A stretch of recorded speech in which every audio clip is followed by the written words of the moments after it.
আসসালামু আলাইকুম। নতুন একটি ভিডিওতে সবাইকে স্বাগতম। বন্ধুরা, আমাকে কেউ যদি প্রশ্ন করে থাকেন যে চাকরির পরে বেস্ট পেশা হিসাবে কি বেছে নিতে চাও, আমি নিঃসন্দেহে নির্দ্বিধায় তাকে বলে দিতে পারি যে আমি কৃষিকে পছন্দ করি বা কৃষিকাজ। তো এই কারণেই যে আমার খুবই ভালো লাগে। এখানে একটি ওল গাছ দেখতে পাচ্ছেন। আমি ছাত্র জীবনে এই ওল চাষ করেছি। গাছটি দেখে এখন ছোটোবেলার কথা বা ছাত্র জীবনের কথা মনে পড়ল। এই ওল গাছটির যে কাণ্ড হয়েছে, কাণ্ড হিসাবে এই গাছের থেকে কমপক্ষে 7 থেকে 8 কেজি ওল হারভেস্ট করা সম্ভব হবে। এখনও গাছ যথেষ্ট সবুজ সতেজ রয়েছে। আরও কিছুদিন পরে হয়তো এখান থেকে ওল হারভেস্ট করা হবে, অর্থাৎ আরও কমপক্ষে 10 থেকে 15 দিন পর। ততদিনে হয়তো আরও ওজন বেড়ে যাবে, অর্থাৎ গাছ যত পরিপক্ক হবে, বয়স যাবে, এই ওল গাছ বা ওল মাটির নিচে তত বৃদ্ধি পাবে। এ ধরনের একটি গাছ থেকে কমপক্ষে 7 থেকে 10 কেজি এর মধ্যেই হারভেস্ট হয়ে থাকে।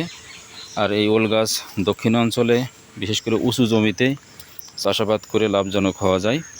তো যারা বাড়ির আনাচে কানাচে এরকম অল্প একটু জায়গা, পুকুরের ধার, এই যে দেখুন, এভাবে 5টি 6টি বা 10টি ওল গাছ যদি পরীক্ষামূলকভাবে রোপণ করে থাকেন, দেখবেন এখান থেকে পর্যাপ্ত পরিমাণ ওল পেয়েছেন। অর্থাৎ একটি ওল যদি 10 কেজি ওজন হয়ে থাকে, এরকম একটি গাছ থেকে যদি আপনি 800 টাকার ওল বিক্রি করতে পারেন, যেটি অন্য কোনো ফসল থেকে কখনোই সম্ভব না। বর্তমান বাজার মূল্যে প্রায় 1 কেজি ওলের দাম খুচরা মূল্যে 100 টাকা এবং পাইকারি রেটে 800 টাকা। তো আমি যদি ধরে নিই যে পাইকারি রেটেই আপনি বিক্রি করেছেন, তবুও একটি ওল থেকে 800 টাকা আর্ন করা সম্ভব। অন্য কোনো ফসলে এটি মোটেও সম্ভব না। আর ওল চাষের সবচেয়ে মজার বিষয় দেখুন, এখানে ঘাস আছে, লতাপাতা আছে, ওখানে জঙ্গল আছে, তবুও এই ওল গাছ কখনো বৃদ্ধি থেমে থাকে না বা মাটির নিচে প্রচুর পরিমাণ বৃদ্ধি পেয়ে থাকে। তো যারা এরকম অল্প খরচে, অল্প পরিশ্রমে বেশি লাভজনক করতে চান, তারা উঁচু জমিতে একটু ওল চাষ করে দেখতে পারেন। দেখুন, এই গাছটি হারভেস্ট করার সময় এসেছে, অর্থাৎ এই গাছটি কাণ্ড এবং পাতা সম্পূর্ণ হলুদ হয়ে গিয়েছে। তো এখন চাইলে এটি হারভেস্ট করা হবে, যদি এটি ছোট একটি ওল।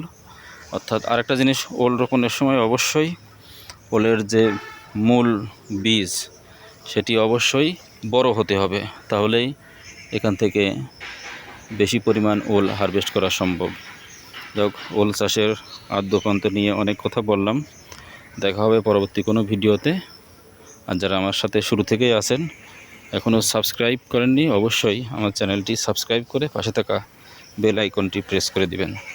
দেখা হচ্ছে পরবর্তী কোনো ভিডিওতে। ধন্যবাদ।